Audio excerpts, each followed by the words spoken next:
devote our energies to sports and gardening, all the cultural pursuits as far as they're concerned. In fact, we're going to put the goons to sleep.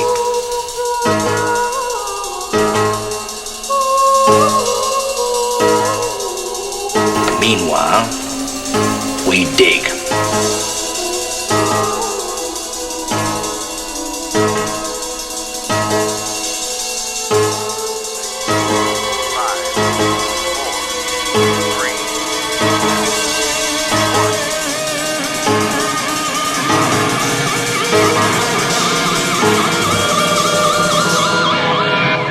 Here we go again.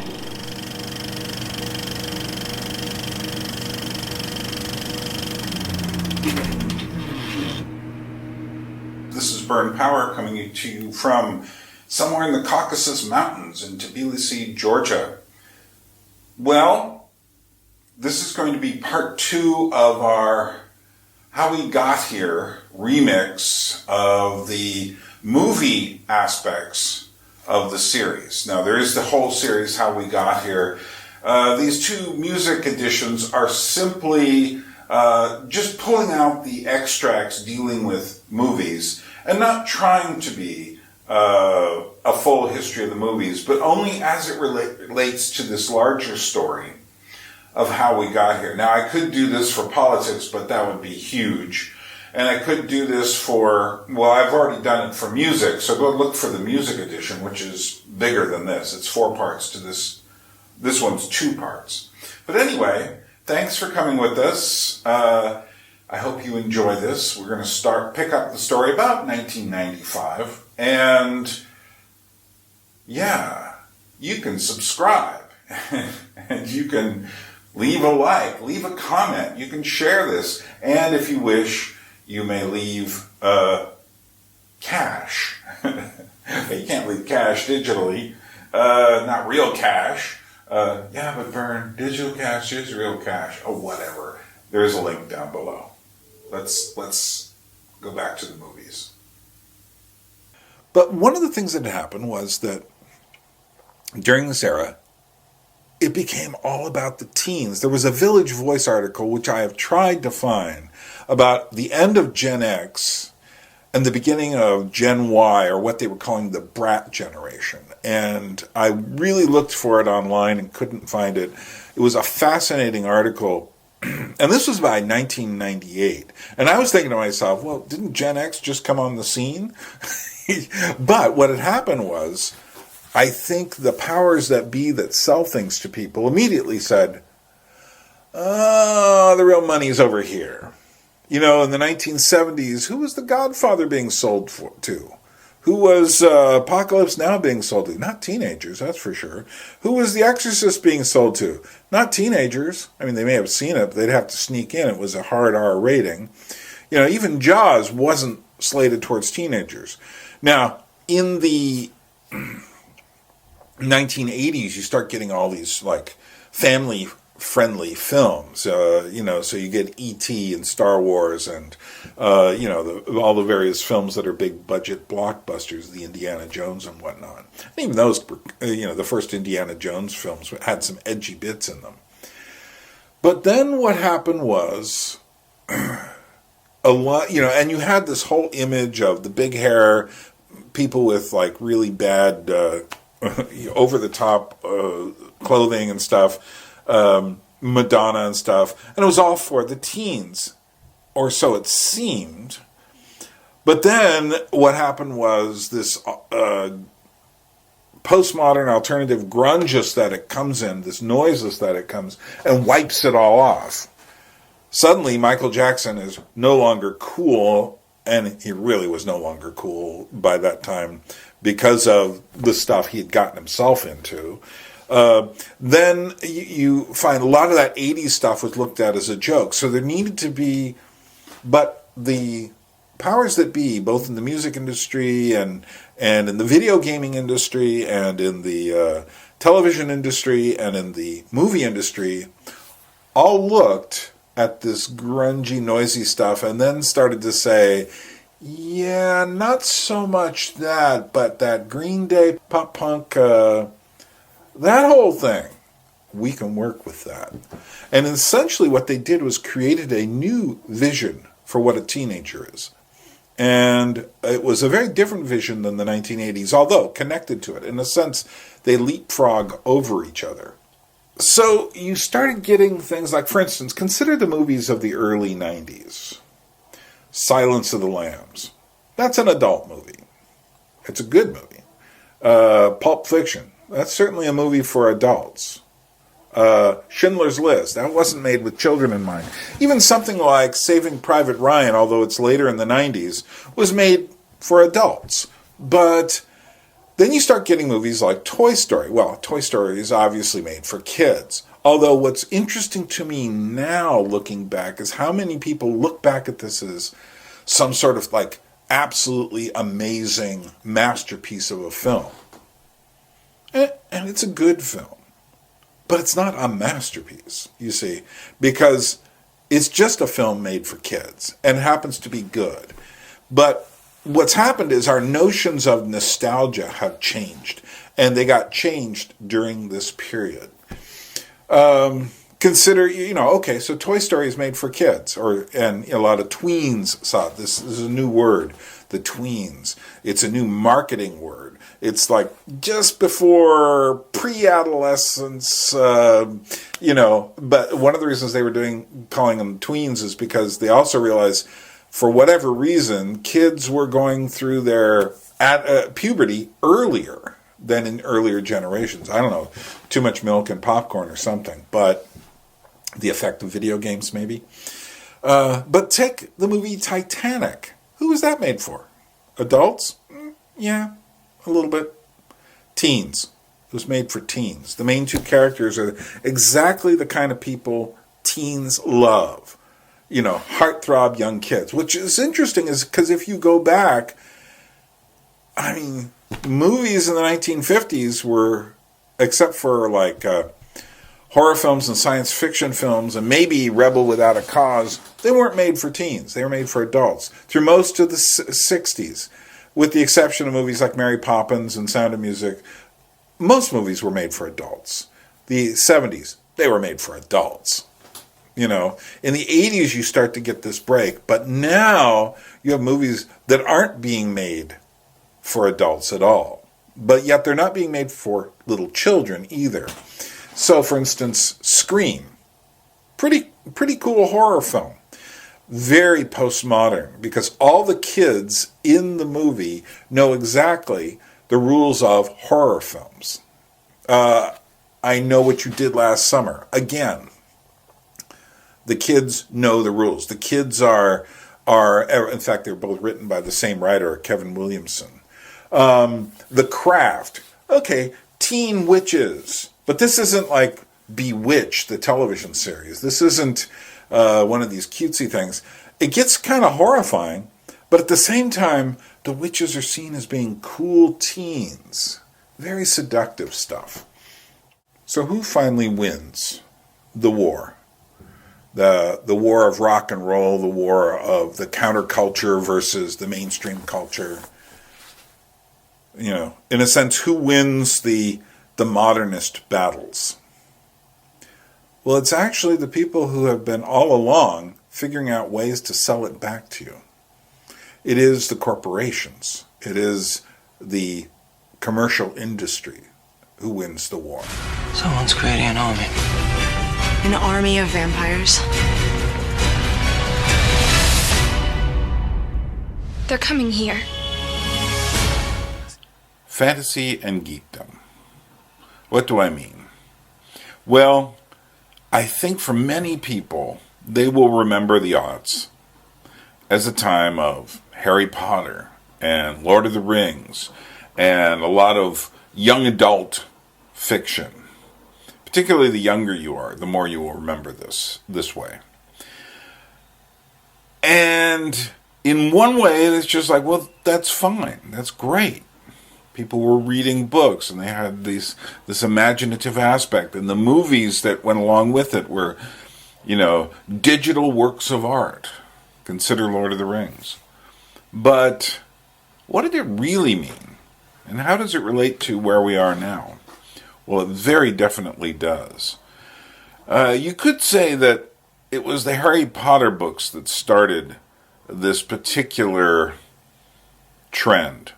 And of course, they started in the late 90s. I purposely didn't mention them last time because it opens this door that I'm about to go through right now.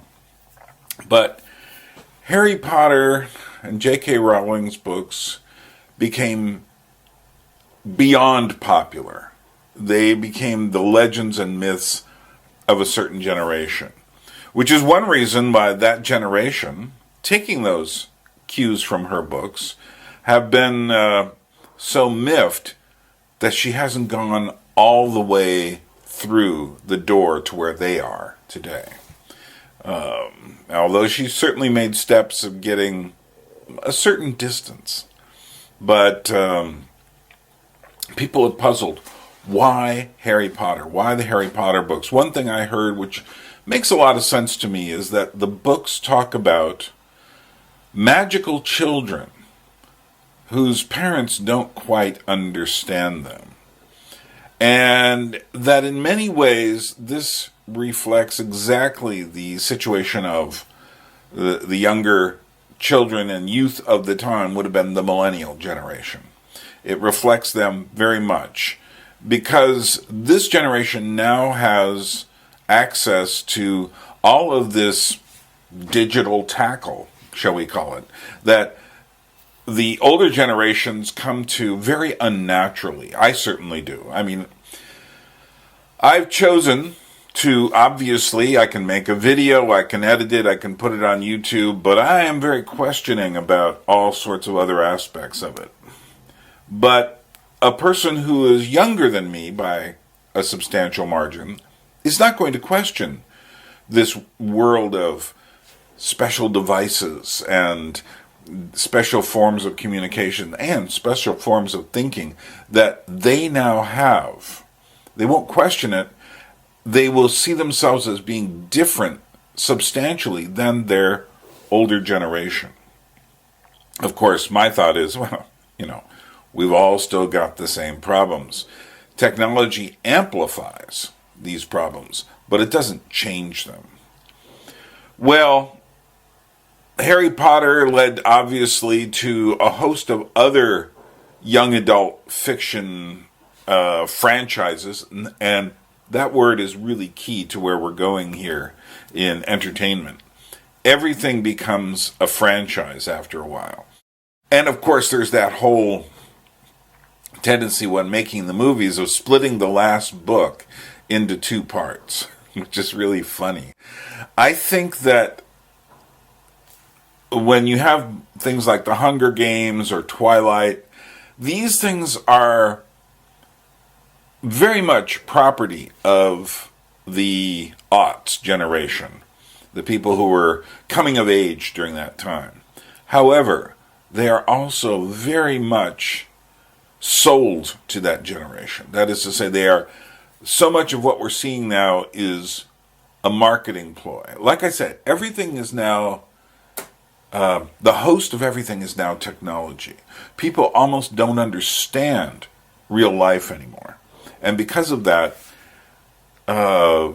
even their entertainments are completely technological in nature, which is why I think that the idea that Harry Potter is some sort of reflection of the youth of the day is a very good one. And also, there's the notion of alchemy that goes through Harry Potter. And we'll come up against these kinds of notions. Alchemy is very much a Gnostic notion that you can kind of penetrate the veil of matter and come to the new world. Very much akin to something we're coming to down the road here, the Matrix.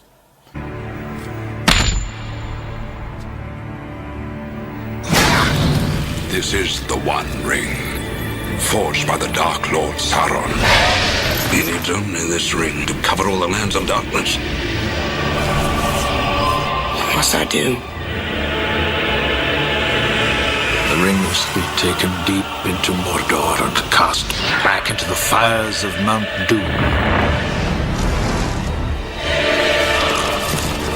Sauron's forces are already moving. Come on, Frodo! They will find the ring and kill the one who carries it. You have my sword. And you have my bow. And my axe. Carry the face of us all, little one. We're coming too! Mr. Frodo's not going anywhere without me. You will face the evil, and you will defeat it.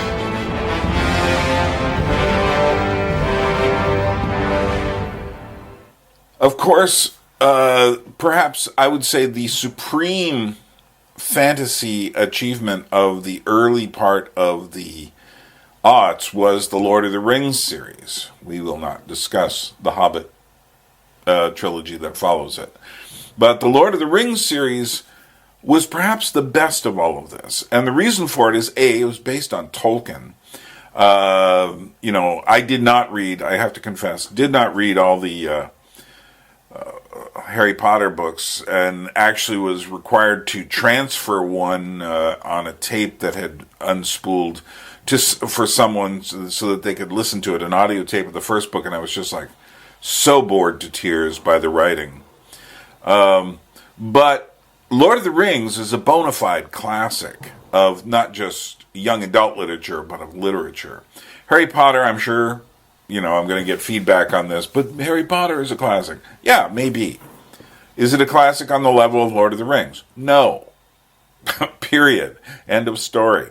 And so Lord of the Rings was something that you really had that you could bite into. Now, I did watch all the Harry Potter movies. And the Harry Potter movies, I got the gist of the story. And quite frankly, I felt like, okay, it was interesting. I liked The Prisoner of Azkaban the best. Sirius Black has escaped from Azkaban prison. He's a murderer. Sirius Black is the reason the Potters are dead. And now he wants to finish what he started. I want you to swear to me you won't go looking for Black. Why would I go looking for someone who wants to kill me? But, no, it wasn't that interesting to me. As a breathing, thinking adult, no.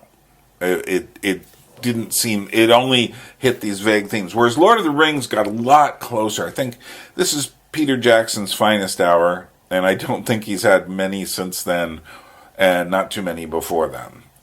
Somehow he became the right person at the right time to direct this.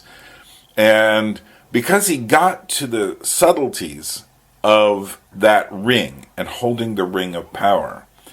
And in a sense, J.K. Rowling's held the ring. And it sort of corrupted her.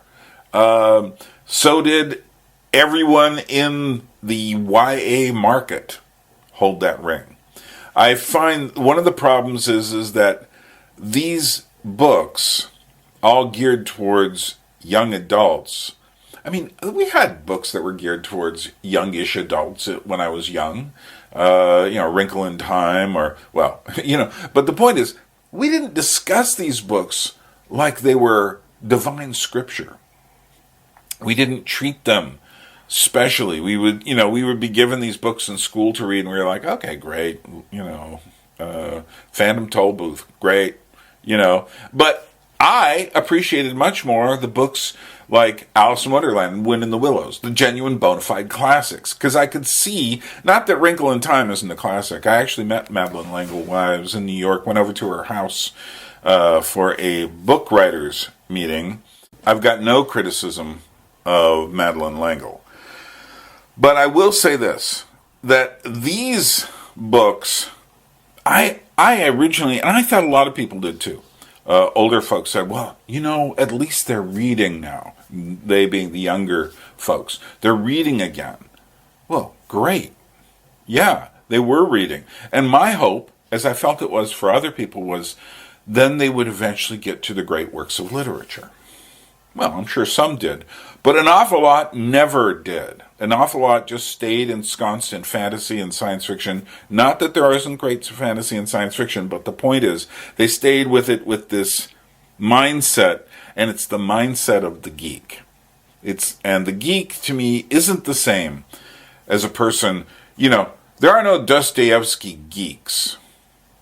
Why? Because Dostoevsky didn't write stuff that you could make jokes about. That you could, it's like the difference between a math geek and a true mathematician is the math geek makes all these math jokes. I think that's one of the hallmarks of the geek. The geek lives in a special world divorced from the rest of us. But it's a world that, it doesn't hold weight. And that's the problem with all of these series and the fantasy takeover. Eventually we had movies like The Chronicles of Narnia.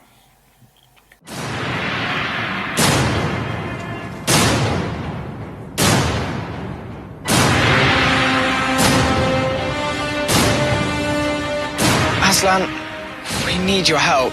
I know, but understand, the future of Narnia rests on your courage. If it's a war Aslan wants, it's a war he shall get. Interestingly enough, this was given a Peter Jackson, Lord of the Rings kind of spin with a big battle. And in fact, this happened all the time. When Alice in Wonderland came out, Tim Burton's version, it was given a Lord of the Rings type battle. It's very strange how this all happened. Then again, of course, you could say, well, it reflects the aughts and the fears over September 11th, and maybe it does. And one of the things about the Lord of the Rings is that it gave one that sense of courage, which was a good thing. However, one of the most frightened places I've ever experienced was a Tolkien fan club meeting in the 1970s at Sonoma State University in California. And these people were insane. And they kept me from reading more of Tolkien for an awful long time. But then again, the Bible is the greatest work of literature in the world, and how much insanity has been based on that. People can become geeks and freaks about anything. And I think we owe it to ourselves to take life more seriously. I think that the person who gets stuck in fantasy, fantasy is great. Don't get me wrong. Right now I'm going through fairy tales. I love it. But, I'm speaking as someone from an older generation. I did not get stuck, as General Patton would say, I didn't get stuck in the hedgerow country. I got out and started getting the army pointed towards the right direction, and that is towards meaning. So I started reading Solzhenitsyn and Dostoevsky. I started reading the great works of American literature. To this day, I'm always exploring. I keep one finger in the fantasy, sci-fi, horror realm. I love horror fiction, horror films, But the point is that these things became lifestyles for people. And this fantasy imagery started to seep into everything. And of course, it goes into video games. But then we come to comic book movies. I'm not going to spend a lot of time talking about this. It goes into, there's so much with the Star Wars universe, the MCU, the Marvel movies, the DCU, the DC comic book movies. I think Dark Knight is great. That's one of Christopher Nolan's finest hours. But I've heard people say it's one of the greatest movies ever made. And I go like, no, it's not. And I'll tell you why. It is saddled with all the conventions of a comic book movie. All the long, interminable chases, all the fight scenes and stuff like this. And to a person whose major source of literature is Harry Potter or even The Lord of the Rings, if that's as far as you've gotten, you don't understand depth. If you think that the Joker in that was a real portrayal of human evil, don't get me wrong. Heath Ledger's portrayal in Dark Knight, in The Dark Knight, is astoundingly good, and comes absolutely nowhere near any villain character written by Dostoevsky. Why do I keep mentioning Dostoevsky? Because for me, he is the greatest fiction writer. But one could also point to Shakespeare. You know, you look at characters in Shakespeare, they are living, breathing humanity. Dostoevsky's character, no villain is purely evil. No good person is purely good. There are no Captain Marvels in Dostoevsky. You can quote me on that. Speaking of which, then there was the rather strange event in late 2009, lasted through too much of 2010, of the film Avatar, which has to be the most forgettable major blockbuster that was ever made. And a lot of people went to see it because of the fad, as it turned out, of 3D glasses. By the way, 3D movies are always a fad. But anyway, Avatar came. I saw it in December of 2009. I happened to be in Los Angeles at the time instead of Alaska. And we all went and saw it and spent way too much money. I think by the time we bought the glasses, it was like $15. Way too much money. And I'm watching this going like, Dances with Wolves with Aliens in Fern Gully. Okay, next. It's just like, there's no depth to this whatsoever. It was propagandistic. It was, and I'm sitting there going, is this what we're doing? And the answer is, yes, this is what we're doing. So many of the Marvel movies and DC movies are all this. Nevertheless, we're going to save the MCU for the teens, because that's when it really becomes important. And interestingly enough, the distance between geekdom and our next subject, conspiracy theories, is almost nothing at all. There will be signs that mark her return.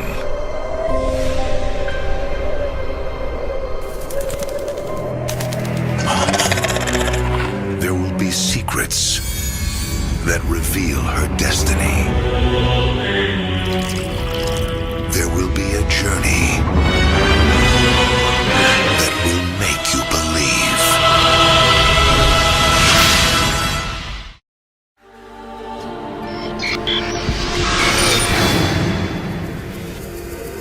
Have you ever had a dream, Neo, that you were so sure was real?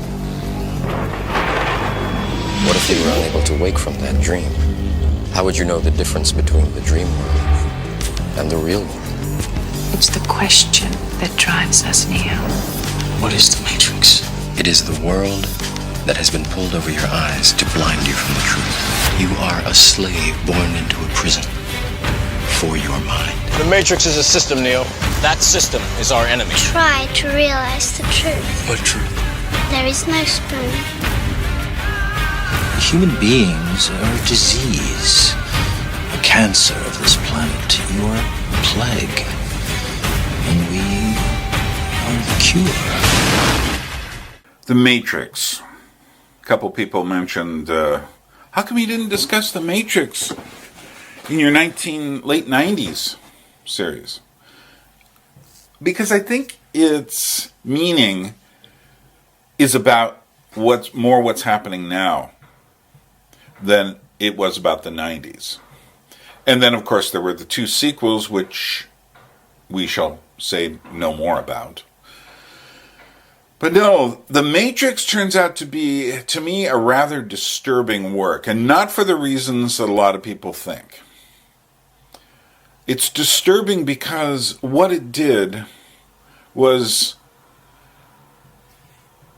well, it borrowed from Jean Baudrillard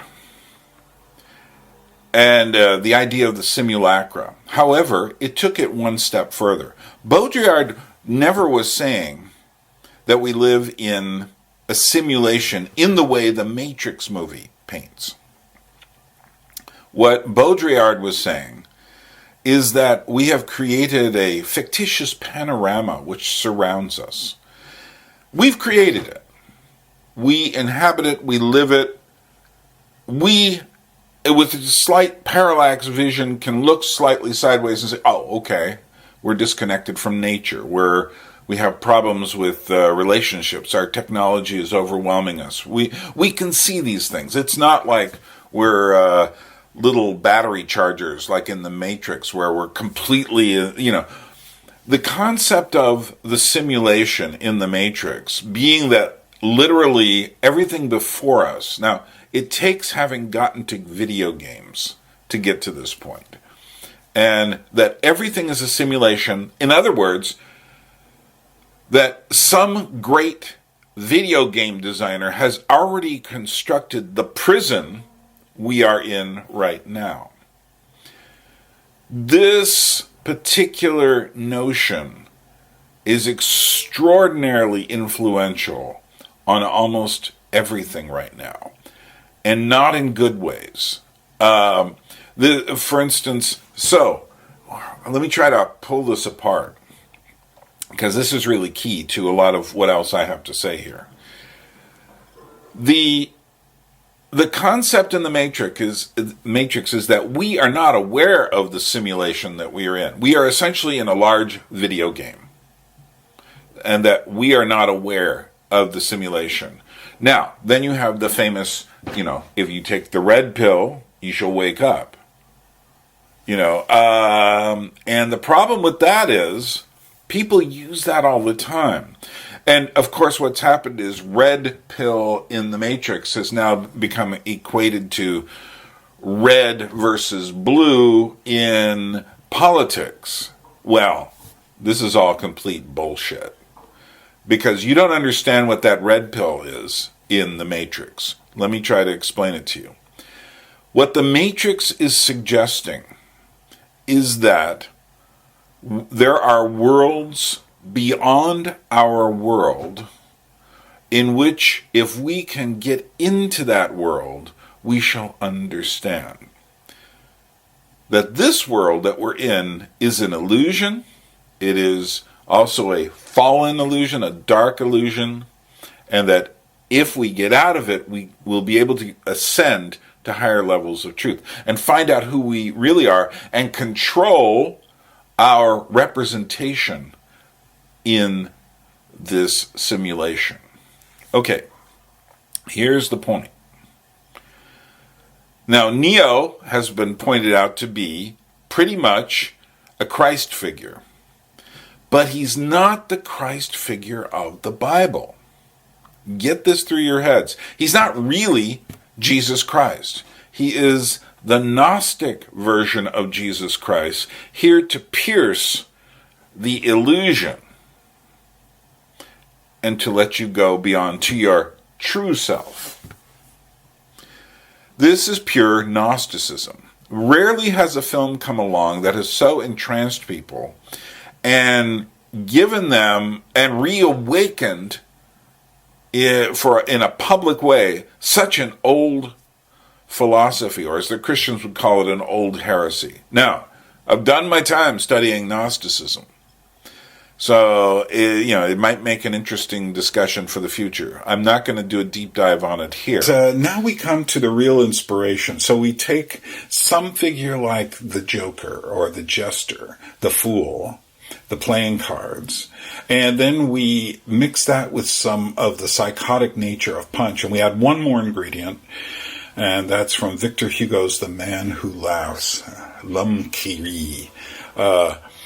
And what's interesting, this is about a story. Victor Hugo invented this group of people called the Comprachicos, who come along and they kidnap children and they carve them into figures who will be like court jesters or buffoons. And in this one, they steal this boy and carve his face into a permanent grin.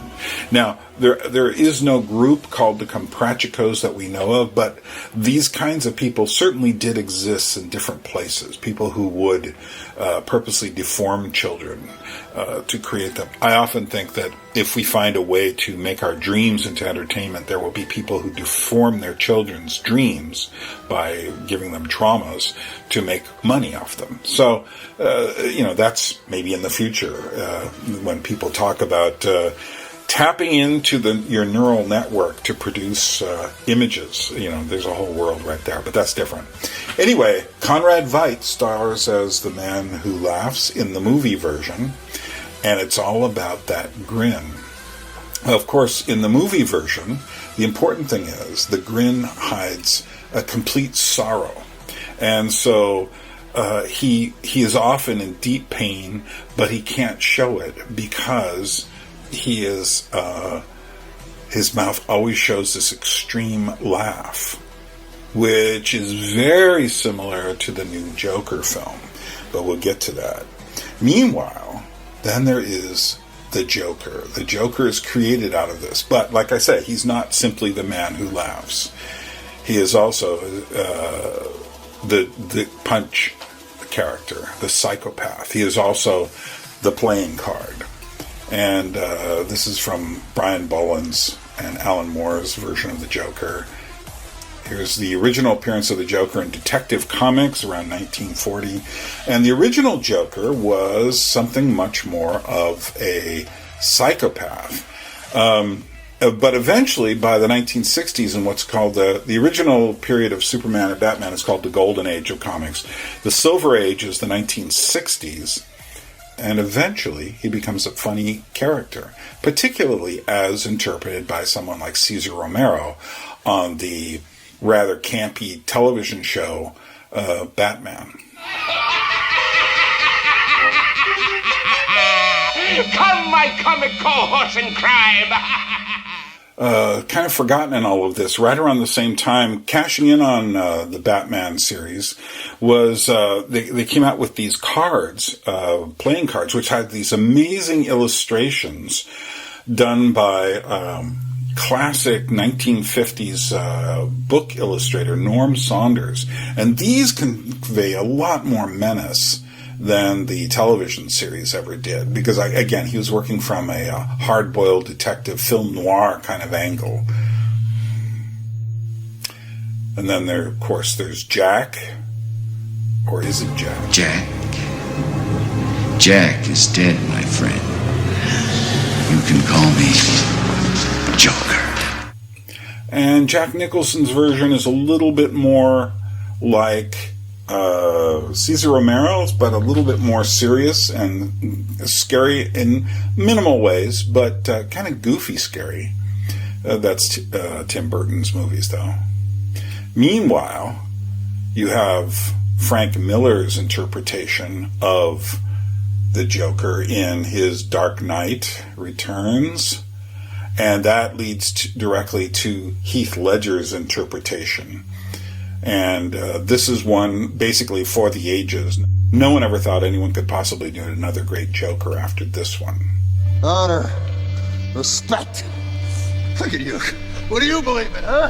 What do you believe in? I believe whatever doesn't kill you simply makes you stranger.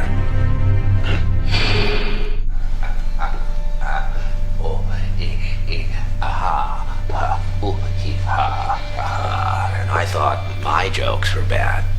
And, of course, Ledger's own tragic story, so that he dies before the film comes out. He wins a Best Supporting Academy Award. Amazing performance. One thing forgotten in all of this is the Judy character of Punch and Judy, and they could be quite scary as well. This is from a French puppet of a Judy character. Those teeth almost look real. And then here's a female Joker from a 1980s poster from Italy. And then, of course, there was the Harley Quinn on television, who is interesting in being one of the few characters to originate on television and then go back to the comic books, and eventually in digital forms. And then Margot Robbie's Harley Quinn became something, in fact, maybe a little too much of an icon. Girls started immediately dressing up as her for Halloween, creating a girl clown image. But evidently in the next installment of the Harley Quinn story, Birds of Prey, she's more of a feminist. I'm not going to go into that. But And here she is wearing the Jester's clothing with Jared Leto's Joker. The interest in masks has continued to grow, and here are new styles of Venetian masks emphasizing the dark character of our contemporary use of masks. And of course, who can forget this mask, which is the Guy Fawkes mask, which has been used in quite a few demonstrations. Again, it was an Alan Moore story, V for Vendetta, which had a lot to do with creating this as an anarchist icon. But what's strange is it also has some relationship, because of the blank quality, to clowns and clown masks.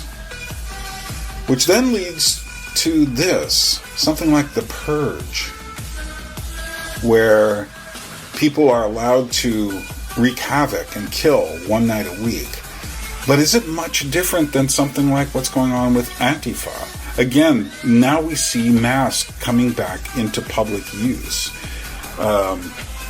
And it is a strange sort of world we now live in, where people hide behind masks, much like the Purge movies, much like, I mean, you can see the trajectory here. What's going to happen in a few years? Well, people are starting to make laws about people who are protesting wearing masks in certain places.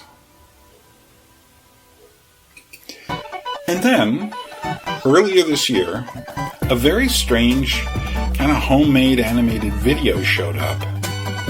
And it was something about Clown World, and this weird Pepe the Frog, whose history I won't go into here, is turned into what many people call Hunkler. And he goes around, and instead of creating problems, he makes everybody happy. But essentially, it's Clown World. And so everybody's a clown. He comes by and makes everybody happy. In a way, it's a very strange critique. Some people have tried to say it was a kind of a right-wing thing. It's hard to know, but what it is pointing to is the insanity of the chaos of the times. So it's kind of like we've got the weird existentialist clowns, we've got the fearful clowns, we've got the renewed use of masks, we've got entertainments that feature masks, protests that feature masks, and we've got a society, more than one society at the moment is in chaos through just the sheer noise of information coming to us. Not just the audio noise, but there is certainly a lot of aural noise going around. But also the visual noise, whether it's Times Square in New York or whether it's the internet. We are just filled with images and information and sounds. And I'm living here in Tbilisi, Georgia, and it's here too. That is to say, this is a big city, 1.5 million people. And it's noisy, and people bring out the electronic dance music for like everything, and it just is a menacing rhythm that just goes on and on and on. And it just creates noise. It doesn't create festivity. It creates background noise. So, where are we? Well, into this environment, which is rife with political posturings and rife with confusion, steps the new Joker movie. And when I saw this, I immediately said to myself, oh, there's a reason this just hit all of the box office records for an October movie. And that is because, what's interesting is, of course, we just had the new part 2 of Stephen King's It film, which came and is the #1 film of the year. But I have the feeling this film is going to overtake it. And it'll be very interesting to see what happens with this. Well, actually, I think Marvel's Avengers Endgame was probably the biggest hit of all. But what's interesting is that's kind of like the end of an era. I mean, Marvel movies are going to continue, and it's also quite clear they're going to try to have more diversity and to essentially preach to people about, exactly how they should live. Where this movie comes along, and it doesn't have that message at all, and immediately people are freaked out. And in a sense, much like Heath Ledger's Joker, who is much more of an anarchist ideologue than Joaquin Phoenix's Joker is, Nevertheless, both these Jokers are basically saying it is all confusion and chaos. This film, of course, follows the story of a man who is afflicted with the ability to laugh at the wrong time as a medical condition. And this gets him in trouble, but eventually, it's not just trouble, but he starts to see himself in a certain way. Now, he comes from an abusive house, crazy mother. Again, if you've gotten this far and think I'm not going to spoil this movie, you're in the wrong spot. I'm going to seriously spoil it in a couple of seconds here and tell you things you haven't been hearing on other Joker-related programs. Anyway, there's more to this as well. Check out this image. This is Joaquin Phoenix with this all-white mask. It harks back to the mimes. More importantly, though, it harks to Buto, which is a Japanese form of theater, extreme emotional and physical anxiety. It is an art of pain, and very modernist as well. And again, the mask of pure white, the pale neutral mask, which the French did so much to create. And of course, there are now Joker masks as well. Interestingly enough, in the film, you get people who are adopting clown masks as, again, emblems of protest and emblems of fear. And I think that the film is making a very clear relationship to these kind of crazy protesters who are not like right-wing protesters. They are left-wing protesters, protesting inequality, protesting the rich getting richer, very much Occupy Wall Street, but even more so Antifa. Now, Occupy Wall Street was not the kind of movement Antifa is. Antifa comes along and is essentially just out of control. And we see people wearing the masks.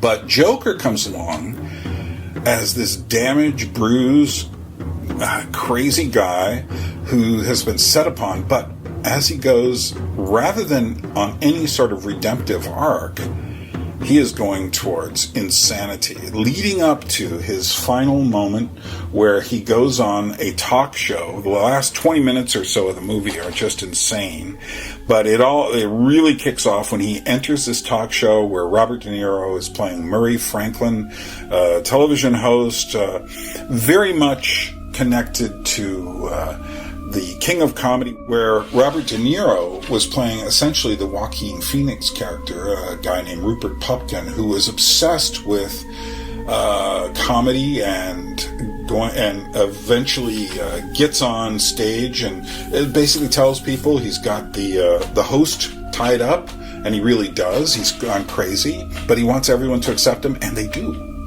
So Joaquin Phoenix is about to redo this, except, and this is where I think Todd Phillips' version here is quite amazing. I sat through about 2/3 or more of this movie saying, wow, this is an amazing evocation and homage to Martin Scorsese's films, to 70s films, and another film you can find in here is Network, a certain kind of like I'm mad as hell, I'm not going to take it anymore. Also an homage to the way New York itself felt at the end of the 70s, beginning of the 80s. Now, I arrived in New York during this period, and I can attest it was pretty much like this. The one major difference between this film and that era was that this film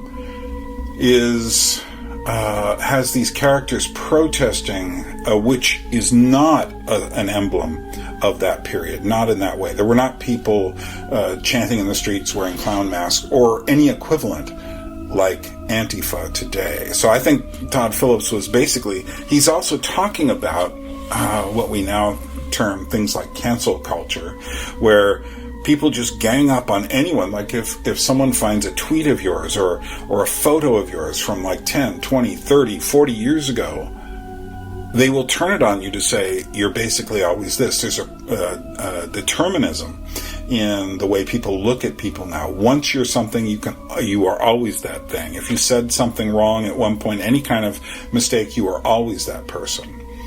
And Joaquin Phillips is about to walk out here and essentially just blast this. Now, I haven't got the whole conversation, and I'm not going to play you the denouement, but I will say this. This is a little clip that I got from the theater itself, but you just need to hear these words. I'm not going to tell you how it all fits into the plot. You need to go see the movie, but I will say this. This is the central part of the film. This is what it all comes down to, is this speech. And listen to it. Comedy is subjective, Murray. Isn't that what they say? All of you, the system that knows so much, you decide what's right or wrong the same way that you decide what's funny or not. Okay, I think I might understand that you did this to start a movement, to become a symbol. Come on, Murray. Do I look like the kind of clown that could start a movement? I killed those guys because they were awful. Everybody is awful these days. It's enough to make anyone crazy. Okay, so that's it. You're crazy. That's your defense for killing 3 young men? No. They couldn't carry a tune to save their lives. Oh, why is everybody so upset about these guys? If it was me dying on the sidewalk, you'd walk right over me. I pass you every day and you don't notice me. But these guys, what, because Thomas Wayne cried about them on TV? You have a problem with Thomas Wayne? Yes, I do. Have you seen what it's like out there, Murray? Do you ever actually leave the studio? Everybody just yells and screams at each other. Nobody's civil anymore. Nobody thinks what it's like to be the other guy. You think men like Thomas Wayne ever think what it's like to be someone like me? To be somebody but themselves? They don't. They think that we'll just sit there and take it like good little boys. That we won't werewolf and go wild. You finished? I mean, there's so much self-pity out there. You sound like you're making excuses for killing those young men. Not everybody, and I'll tell you this, not everyone is awful. But you're awful, Murray. Me? I'm awful? Oh yeah, how am I awful? Playing my video. Inviting me on the show. You just wanted and made fun of me. You're just like the rest of them.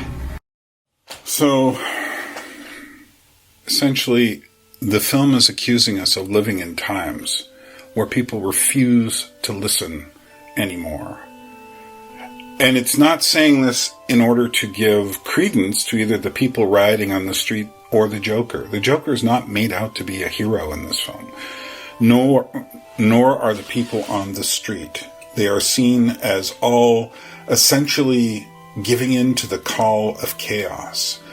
And this is what I saw of this film, especially at the end where Joaquin has got blood on his face from a car accident he was in, and he creates a smile out of the blood. Evidently, it was possible it was even going to be he cuts his own face, but fortunately they didn't quite go that far, although that would have been a moment from The Man Who Laughs, essentially.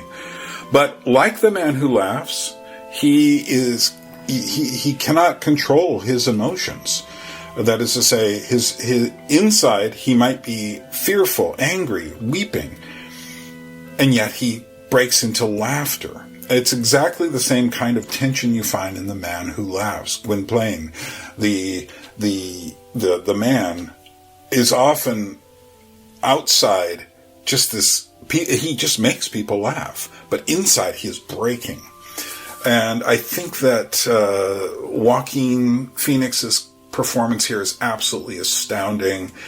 I really doubt anyone's going to come along and give a better performance. He really should win the Best Actor. But it doesn't matter, because what matters is what's being said here. And essentially, I look at this film as a warning. It's a warning saying that we have entered perilous times where chaos is erupting. It erupts, you cannot trust the news media anymore. And what's ironic about this film is how ambiguous it is. The film is not saying good things about the right or the left. And interestingly enough, there's another aspect of this film, and this relates back to the cabinet of Dr. Caligari, where in Caligari, one of the things you find is that at the end, and this is a very controversial ending, it's all seen as a dream, and which reverses the meaning of the film. Now, there's a way in which the final scene in the White Room, interestingly enough, they play White Room by the Cream as a song in this, which is kind of an interesting thing. In this room, he's being interviewed by a psychiatrist, and you suddenly get this notion, what if the entire film was a dream of his inside the institution? Now, it's not stated. I don't think that's the case. It could be just time has passed. They caught him. He's in jail. And the implication is that he's killed her and trying to escape at the end.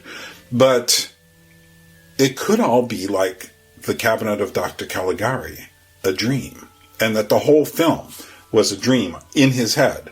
It wouldn't, if someone told me that was actually the case, I wouldn't be that surprised. However, I think the way the film builds, it's kind of clear where the dreams end and where they don't. There is one place where he's locked in the refrigerator, where I tend to wonder how he got out of that, knowing something as I do about old refrigerators. But nevertheless, it's such that there's so many ambiguities in the film. People will read it in all sorts of different ways. But it is those ambiguities that I think are sparking conversation. I saw people talking about the film in Georgia after the film. The second time I saw the film, people applauded at the end of the film. But it's the ambiguities that are making us ask, and the fact that it's very much a film that is discussing our moment somehow. And so we need to ask questions of ourselves. And I look at the film as a warning. If we proceed any further to the Joker moment, we will have the eruption of insanity. And do we want that? Do we want the Joker as the king of the evil, dark clowns? I hope not. The sad, psycho jester clown figure becomes the inverted image of the king for this crazy clown world. This world of chaos. And the film Joker is a deep meditation upon the state of disorder, of hysterical propaganda, of cancel culture, of political instability, of meaninglessness in the early 21st century. If you read it right, I think it should be a call to think about where we are and maybe to weep and to work for something more real. Joker, interestingly enough, is about reality, or rather, the loss of it. While harking back to a time in cinema when special effects were less important than the human characters beneath the masks we now wear. Masks like those of that old Twilight Zone episode called The Masks. Masks that shape the wearer to the mask. At long last, he's dead. Good. Now, let's celebrate.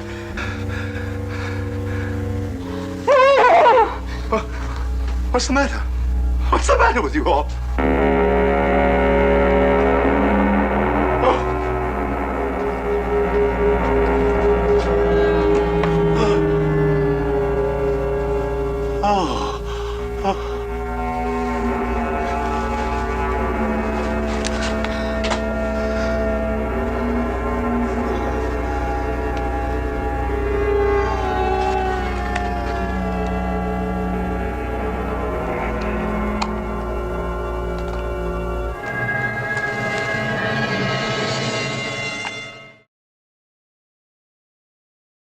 It is time that we looked away from our screens for a moment and began to search for ways to live again.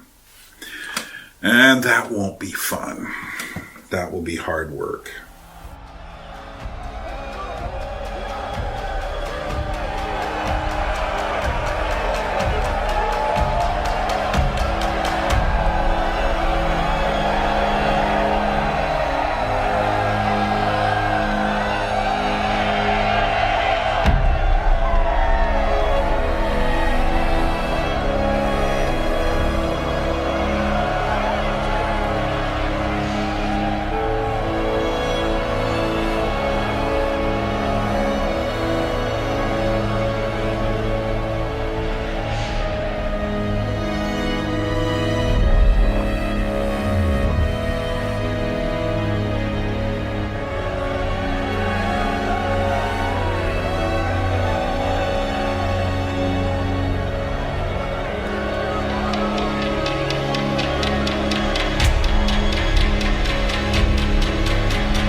So there you are. That's the end of our How We Got Here Music Edition Remix series, just 2 parts. And I threw in the Joker at the end there. I made a completely different video for that, Joker, King of the Dark Clowns. And a lot of people don't realize that actually should be part of the How We Got Here series, because it definitely is a very important movie in terms of how we got here, particularly in terms of where we've gone. It captures something that I think is very important to the age we now live in. And that should just about do it for now. And we've got more coming up. We do have the Cute and the Creepy series on its way to completion. And if you need to learn more about the How We Got Here series, just go look for that. It's huge. It's a big series. It takes a long time to watch. But some of you probably just want to see the movie parts again. So that's why I put these together. Again, not a complete history by any means of what happened during that period related to film, but nevertheless, I think important. And as the Georgians say, droit, which means, yeah, just for a while. We'll be gone. We will meet again. When I go, I want you to give me 5 minutes. I told you boys I'm no escape artist. For the first time, I like the odds. At the round earth's imagined corners, blow your trumpets, angels, and arise, arise from death, you numberless infinities of souls.